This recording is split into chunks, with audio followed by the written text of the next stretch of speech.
I moved back in with my parents after they retired to support them with rent and bills. Then they told me to leave so my brother could move in after losing his job.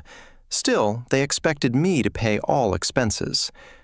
I, 32, male, always knew I was the backup son in my family. You know how some parents pretend they love all their kids equally? Mine didn't even try to hide their favoritism. My brother Alex was their pride and joy. Me? I was just there. Growing up in our middle-class neighborhood in Minneapolis, my mom would literally beam whenever Alex walked into a room. She'd corner random people at church or the grocery store to brag about Alex's LA accomplishment, while I stood there like a damn shadow. When he left for college at Northwestern, she was depressed for months, not exaggerating. She called him every single day, like she was going through withdrawal or something. It was honestly pathetic to watch. It wasn't that they hated me, I just wasn't Alex. He was loud and played football and got all the attention with his charismatic personality, aka being an obnoxious loudmouth. I was more reserved, but still athletic. I wrestled in high school and even placed at state twice, but somehow my trophies ended up in the basement, while Alex's participation ribbons from elementary school football got prime display space in the living room. I'm not even joking. This dude had a most improved certificate from 4th grade football hanging in the hallway until I moved out. I figured out pretty early that no matter what I achieved, I'd never measure up to St. Alex in their eyes. Even when I graduated with honors in business management and landed a solid job at a medical equipment distribution company, my mom's response was, "That's nice, honey. Did you hear Alex might be up for promotion at his marketing firm?" Mind you, Alex had been up for promotion about 5 times already and somehow never got it. Probably because he spent more time networking at bars than actually working. But my parents would never acknowledge that. The worst part? I accepted it. I thought that's just how families worked. Someone gets to be the golden child, and someone has to be the spare. Guess which role I got stuck with? When I was 23 and had been working for about a year after college, my parents dropped what they thought was good news. They were retiring. Mom had been bouncing between random part-time jobs at clothing stores for years, and Dad was done being an insurance adjuster. Their brilliant plan. I'd move back home to help out until Alex had kids. Then they'd move to Colorado to be near him. Fast forward 5 years. Alex still hadn't produced the grandkids they were desperate for. Actually, he was struggling big time. Him and his wife Megan could barely pay their bills in Denver. The last time I saw him was 2 Christmases ago, where he spent the entire weekend bitching about his condo, his boss, and basically his entire life, while wearing designer clothes he couldn't afford.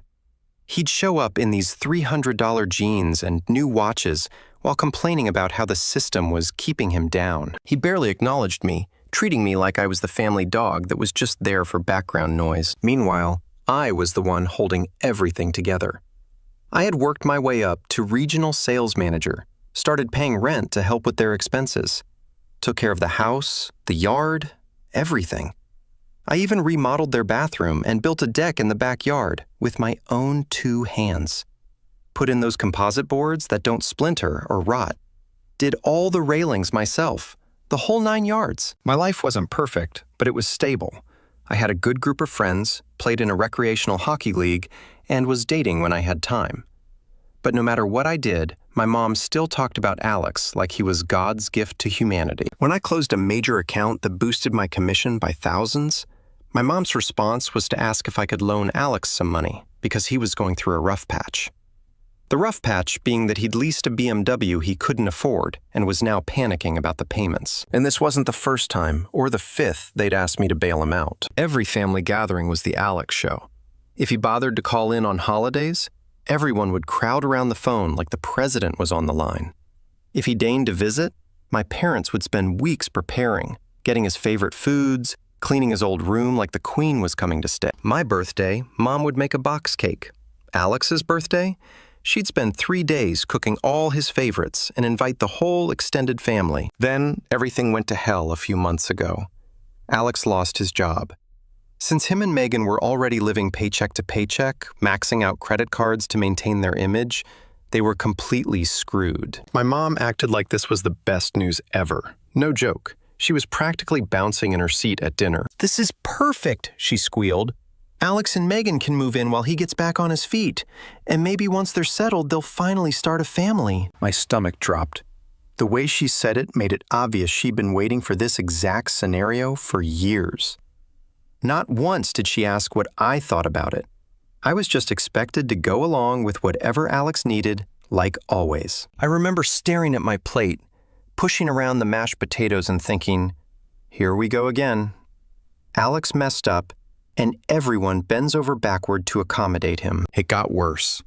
A few nights later, they sat me down for a family meeting. They wanted me to move out.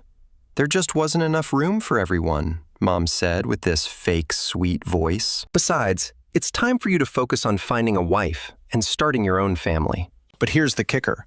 They still expected me to keep paying rent even after I left. I just sat there, feeling like I'd been sucker punched. For 5 freaking years, I'd put my life on hold to help them.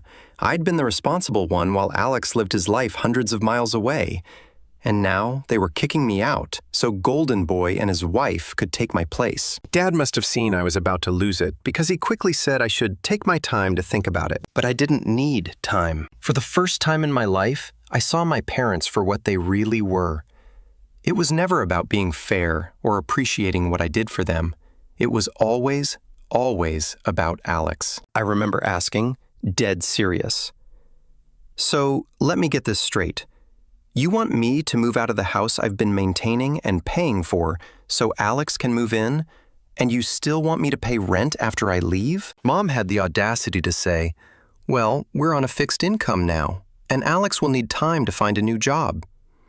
It would just be until he gets back on his feet." "And how long will that be?" I asked. She waved her hand dismissively. "Oh, you know Alex. He's so talented. He'll find something in no time." Right. Just like all those other times he was about to hit it big. I'd heard that song before. By morning, that emptiness had hardened into pure rage. I kept replaying every family dinner where they talked about Alex instead of asking about my promotion. Every time Mom showed off his old high school jersey to visitors while my wrestling trophies gathered dust in the garage. Every sign that I was just a placeholder until they could get their golden child back. And now they wanted me out, but still expected me to pay their bills. Hell no. I wasn't going to be their ATM anymore. I told them I'd think about it, but my mind was already made up. I was done being their backup plan. Over the next week, I quietly packed my stuff. Started with important papers and valuables, then clothes and other things I couldn't live without. I didn't tell them what I was doing because I knew I'd lose it if they gave me any crap about it. The thing is, I'd accumulated quite a bit of stuff over the years. Weights, equipment, books, clothes, all of it had to be cataloged and packed carefully. I'd built a nice collection of tools working on the house, and I wasn't about to leave them behind for Alex to pawn the minute I was gone. I carefully packed my granddad's old toolbox, the one real inheritance I'd gotten in this family, making sure every socket and wrench was accounted for. While packing, I looked for a new place to live. Since I'd been paying a big chunk of their mortgage anyway, I figured I could afford my own apartment. Found a decent place just 15 minutes from work. Good layout, 2 bedrooms, and a balcony where I could grill.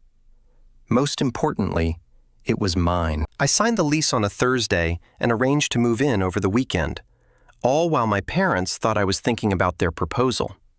Little did they know I was methodically extracting myself from their lives. Leaving that night was intense. I waited until after midnight, partly because it felt like a prison break, and partly because I couldn't handle their questions or guilt trips. I had already moved most of my stuff gradually over the past few days, telling my parents I was reorganizing when they noticed boxes disappearing. This last trip was for my bed, the rest of my clothes, and my gaming setup. I left my house key on the kitchen counter with a short note. Found my own place. Don't contact me about rent. Simple, direct, and to the point. Everything our relationship wasn't. I loaded the last of my stuff into my truck and drove away without looking back. The next morning, I blocked my parents and Alex on literally everything.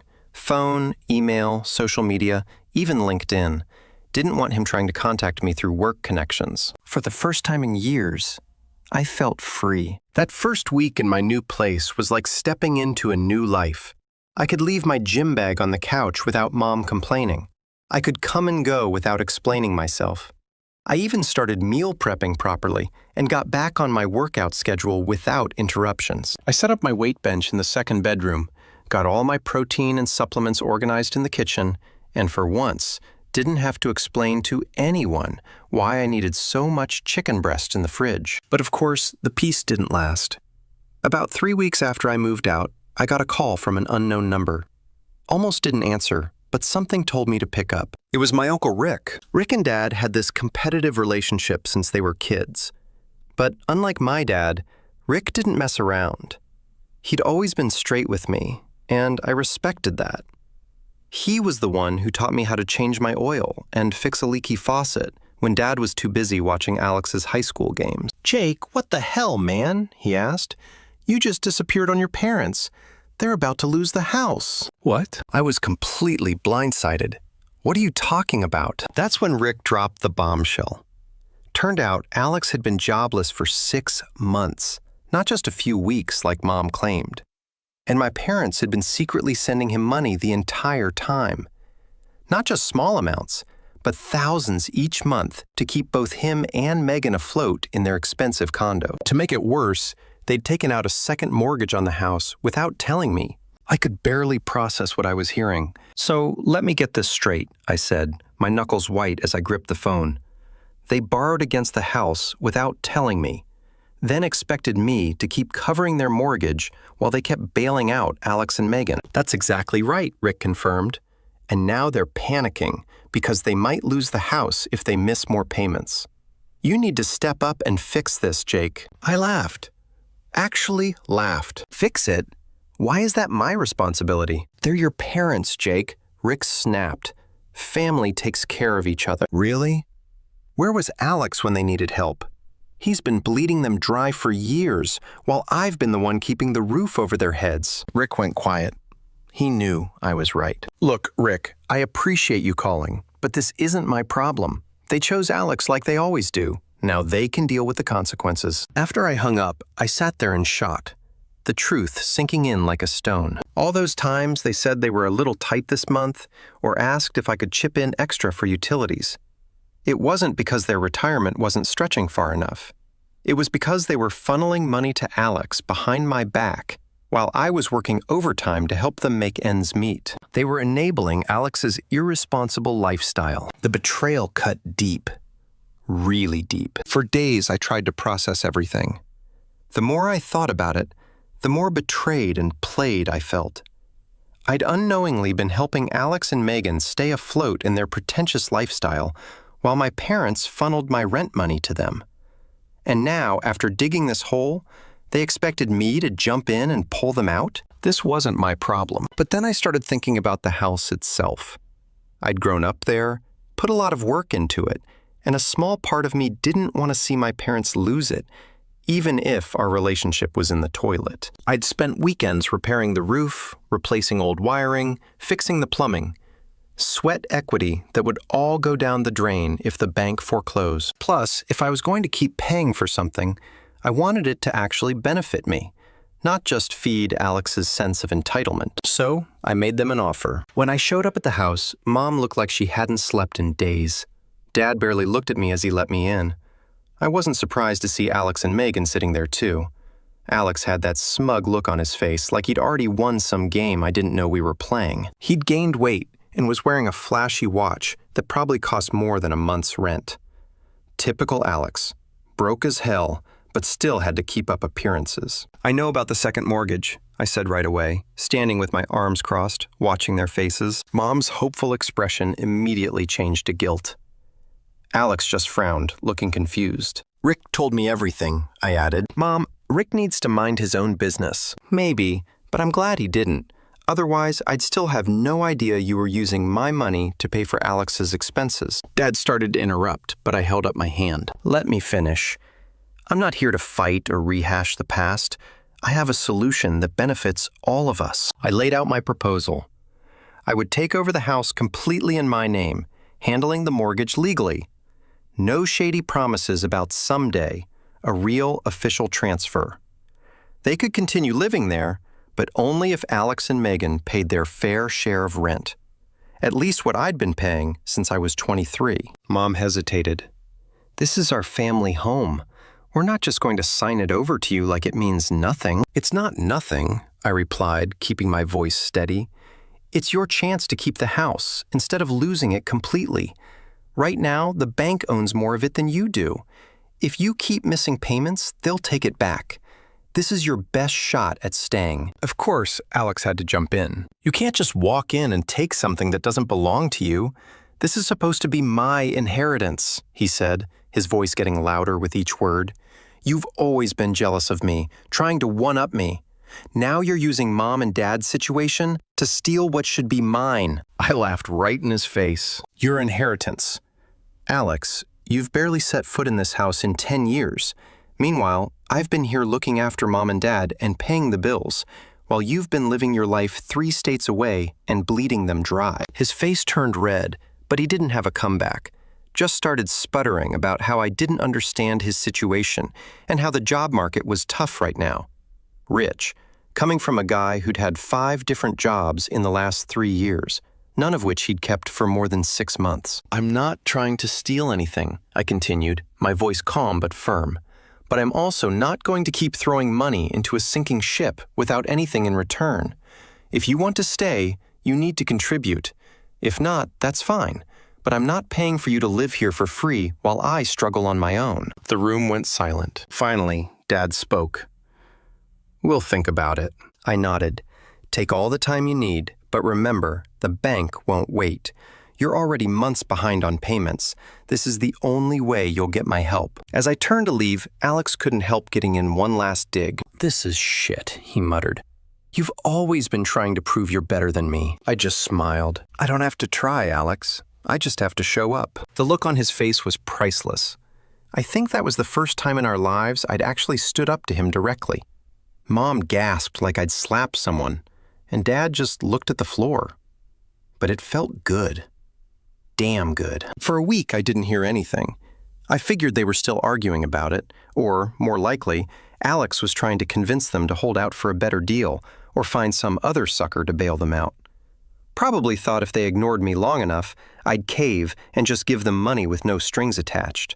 That's how it had always worked before. Then, out of nowhere, Megan called me. Her voice was shaking with fear. She told me Alex hadn't paid a single cent toward the mortgage, even after they received a foreclosure notice. He kept insisting I was just trying to trick everyone into giving me the house, and that it wasn't his responsibility. But Megan wasn't buying it anymore. I don't want to lose the house, Jake, she said, her voice trembling. I know your offer is fair. I've been trying to find a job, but Alex keeps saying I don't need to work, that something will work out. He spends his days playing video games and going out with his friends, while your parents are panicking about losing everything. If I don't do something now, I'll end up homeless. She went on to describe how Alex would leave the house at noon, claim he was networking, and come home drunk at 2 a.m. Meanwhile, Mom was still doing his laundry and making excuses for him, even as the foreclosure notices piled up. I actually felt bad for Megan. She wasn't a bad person, just stuck with my entitled brother, so I made her a new offer. Same deal as before, with one change. Alex had to leave if he refused to pay rent. Megan could stay, but he was out. I can't kick my own brother out, I explained, but I can set terms for him staying in my house. If he can't meet those terms, he needs to leave. Megan agreed to present my offer to everyone. Part of me wondered if she was secretly hoping Alex would refuse, so she'd have an excuse to get away from him. That next meeting was a total shit show. As soon as I brought up rent, Alex completely lost his mind, jumped up from his chair, knocked over a coffee mug, and started screaming every insult he could think of, calling me a greedy bastard and saying I was manipulating everyone. He even got in my face, trying to intimidate me, but I just stood my ground. I'd been dealing with his temper tantrums our whole lives, and I wasn't about to back down now. You think you're so much better than me? He shouted, his face inches from mine. You've always been jealous because Mom and Dad love me more. That's what this is about, isn't it? You're still that pathetic little kid who couldn't handle not being the favorite. I didn't take the bait. This isn't about who's the favorite, Alex. This is about responsibility. You've had a free ride your entire life, and now the bill is coming due. Fuck you, he spat. I don't need your charity. I'm going to make it big any day now. I've got prospects. Prospects don't pay the mortgage, I said simply. Mom and Dad tried to play peacemaker, but it was obvious they still sided with him. Mom kept saying, Alex is going through a difficult time right now, while Dad just looked defeated, like he knew I was right, but couldn't bring himself to stand up to Alex or Mom. Standing in the doorway, I said, if you're not willing to accept my help, there's nothing more I can do. Good luck with the foreclosure. Walking away wasn't easy. I kept telling myself it wasn't my job to fix my parents' mistakes. But this annoying voice in my head kept whispering, what if they lose the house? What if it's your fault? But this time, I refused to let guilt control me. I'd done my part. I'd given them a way out. They chose to reject it. Their decision, not mine. Months passed, and my life got better.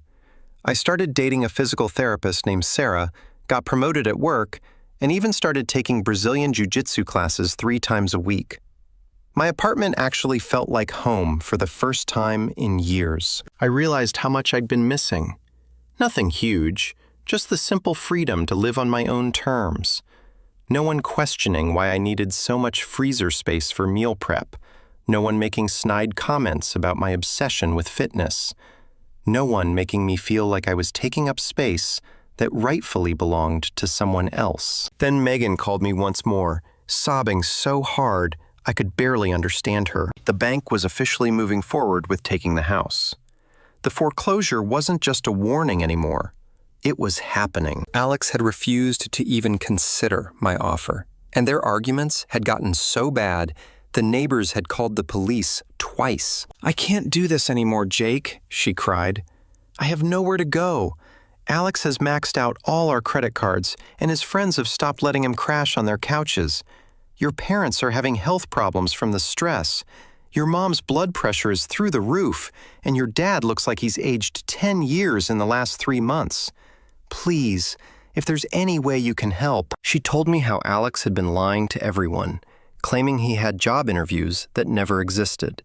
He'd even borrowed Dad's emergency credit card and racked up charges at bars and restaurants.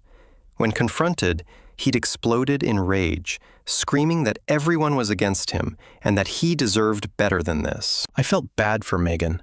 My parents and Alex had created this disaster, not her. I decided to give it one last shot, but this time there was no room for negotiation. I would buy the house completely, but the title had to be transferred to my name immediately. Alex, Megan, and my parents could stay, but Alex would have to pay rent. If he refused, he had to move out. And I made it crystal clear I wasn't covering any of Alex's other expenses. This is my final offer, I told Megan. They can take it or leave it, but I'm not budging. To my surprise, my parents finally agreed. Guess their fear of losing the house was stronger than their need to protect Alex's ego. Even Alex didn't fight as much this time, though his face made it obvious he was seething. The day we signed the papers, transferring the house to my name, was surreal. Mom kept dabbing at her eyes with a tissue, like she was signing away a child rather than a house. Dad just looked defeated, shoulders slumped, signing where the lawyer pointed without even reading the documents. Alex wasn't there. Couldn't be bothered to show up for something this important. Typical. Just like that, I became the owner of the house I grew up in. The house I'd been helping to pay for since I was 23. The house that was supposed to be my inheritance someday. Someday had finally arrived, but not how any of us had expected. At first, things were tense as hell. Megan spent all her energy trying to keep Alex calm. Alex barely spoke to me unless absolutely necessary, mumbling under his breath whenever I came around. He'd make a big show of slamming doors and stomping around whenever I visited to check on the place. My parents kept their distance, which was honestly a relief. Mom would get this martyred look on her face, like she was suffering in silence whenever I walked in. Dad would just nod and retreat to the garage, but the problem started almost immediately. Alex never paid rent. Not once. Every month brought a new excuse. He was waiting on an interview. Megan's car needed repairs. Or, my personal favorite, he didn't think it was fair to pay rent in the house he grew up in because it was his birthright. The first month, I let it slide. Family emergency, he claimed. The second month, I gave him a warning. Just waiting on a check, he insisted. The third month, I gave him an ultimatum. You're being unreasonable, he argued. I gave him way more chances than he deserved. After 3 months of this bullshit, I finally evicted him. Not just a verbal, get out. I went through the legal process, filed the paperwork, the whole 9 yards. I wasn't taking any chances with Alex trying to claim squatters' rights or some other legal loophole. When the eviction notice was served, you'd have thought I'd committed murder. Alex went ballistic, screaming that I was dead to him, that this proved I'd always hated him. Mom collapsed in tears, wailing about how her family was being torn apart. Dad just sat at the kitchen table, staring blankly at his hands. My parents were furious. They accused me of being heartless, abandoning family when they needed me most. But I'd heard it all before, and this time it didn't work. If they wanted to support Alex, they could leave with him. I told them exactly what I told Alex. This is my house now, I said firmly. I've given Alex more chances than he deserves. He's had 3 months to get his act together and hasn't even tried. I'm not running a charity here. He's your brother, Mom cried. How can you do this to your own flesh and blood? The same way you had no problem kicking me out to make room for him, I replied. The same way you lied to me about where my money was going for years. The same way you never once stood up for me when Alex treated me like shit our entire lives. That shut her up pretty quick. To my surprise, they actually did leave, reluctantly packed up and moved out. The only person willing to take them in was Uncle Rick, the same person who lectured me about how families should stick together. Karma's a bitch, isn't it? Living in Rick's modest 3-bedroom house must have been miserable for my mom and dad. Dad had to get a part-time job at a hardware store just to pay bills. Alex, of course, went with them, still believing he was somehow the victim in all this. I heard through the grapevine that he was sleeping on a pull-out couch in Rick's home office, complaining constantly about the lack of privacy and how unfair his life was. Megan didn't last more than a week with them. One evening, she showed up at my door with a suitcase. I'm done, she said simply. I can't live like that anymore. Alex refuses to get a job, and your mom still treats him like he's 12. She makes his lunch every day, Jake. His lunch.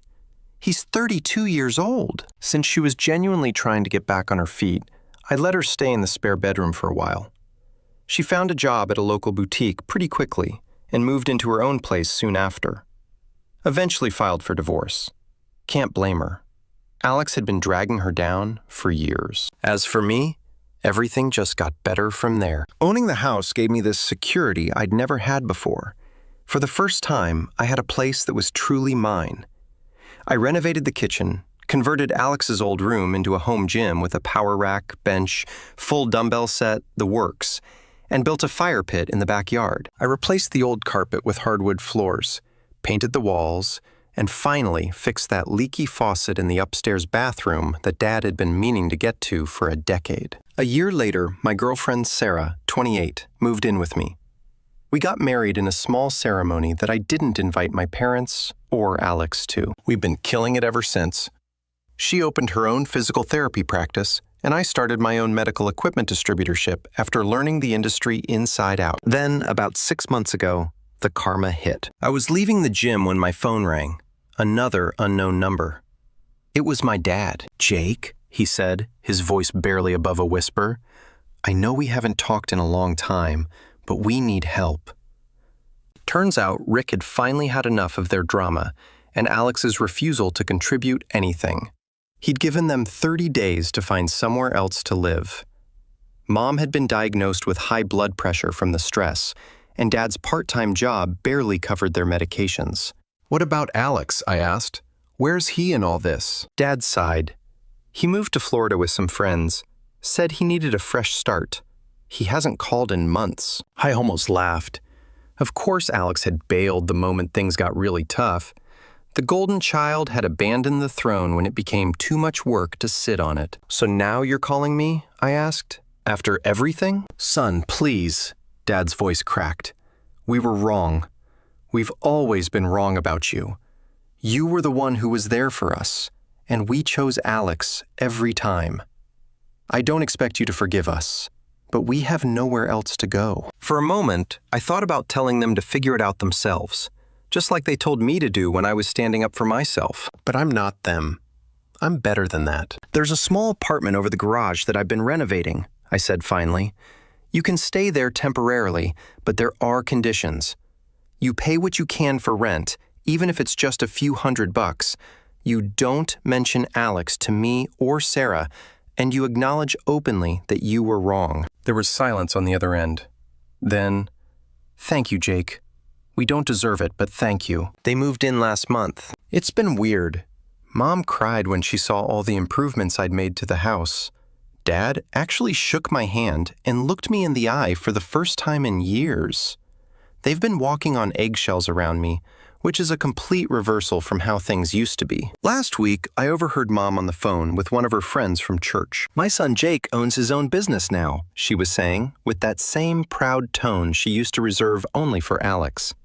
He was always the responsible one. It shouldn't matter, but somehow it does. Mom's been trying to make amends in her way. She brings dinner over sometimes, or offers to help Sarah with the garden. Dad's been more direct. He actually sat down with me last weekend and apologized. Said he'd always been proud of me, but didn't know how to show it. Said he'd let Mom's obsession with Alex dictate our family dynamic for too long. It was too little too late in many ways, but it was something. As for Alex, last I heard, he got fired from his bartending job in Miami and was asking Mom for money again. She told him she couldn't help him anymore. Baby steps, I guess. 2 weeks ago, I got an email from Alex. Just one line. I hope you're happy now that you've turned everyone against me. I didn't respond. There was nothing left to say. Sometimes I wonder if I was too harsh with them. But then I remember all those years I spent as the afterthought, the backup plan, the safety net. I refused to keep being the responsible one while getting nothing in return. The house that was supposed to be Alex's inheritance. It's where my kid will be growing up soon. Sarah's pregnant with our first, a boy. And trust me, if we have more children later, they'll all be treated equally. Edit update. Holy shit, this blew up overnight. Thanks for all the awards and support. A lot of you have asked for updates about Alex, so here's the latest. He's back in Minnesota now, living in some shitty apartment and working at a cell phone store. Still calls Mom regularly, asking for loans that everyone knows will never be repaid. Last week, he had the balls to message Sarah on Facebook, trying to get her to talk some sense into me about family obligations. She blocked him immediately. Dad's actually been stepping up more lately. He's fixing up the apartment above the garage, making it more comfortable for them. Mom's still Mom, still makes excuses for Alex, still gets that martyred look sometimes. But she's making an effort with Sarah, which I appreciate. As for me, business is booming. Sarah's pregnancy is going well, and I'm sleeping just fine at night, knowing I finally stood up for myself. Some of you called me an asshole for how I handled things, and maybe I was, but after 30+ years of being the family doormat, I'm okay with that. Edit 2. For those wondering about Megan. She's doing great. Got her own place, started taking classes at community college, and is dating a decent guy who actually has a job. We still grab coffee occasionally. She's actually becoming friends with Sarah, which is a plot twist I didn't see coming. And yes, I did change all the names in this story. Not that Alex would ever read anything longer than a tweet, but better safe than before.